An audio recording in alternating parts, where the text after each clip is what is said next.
বাংলাদেশ কঠিন সময় পার করছে। অতীতের যে কোনো সময়ের তুলনায় এখন সবাইকে ঐক্যবদ্ধ থাকতে হবে বলেছেন প্রধান উপদেষ্টা ডক্টর মোহাম্মদ ইউনূস।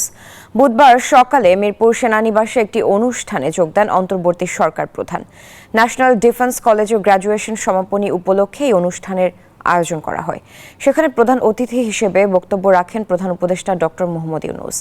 তিনি বলেন, জাতীয় বিপর্যয় থেকে শুরু করে জাতিসংঘ শান্তিরক্ষা মিশনে দেশের সশস্ত্র বাহিনীর ভূমিকা প্রশংসনীয়। তাদের মাধ্যমে আন্তর্জাতিক অঙ্গনের সুনাম কুড়িয়েছে দেশ।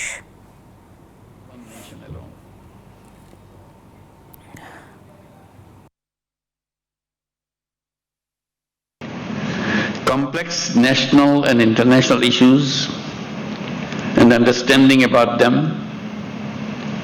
now is very much more clearer than before. We need to be together more than ever before.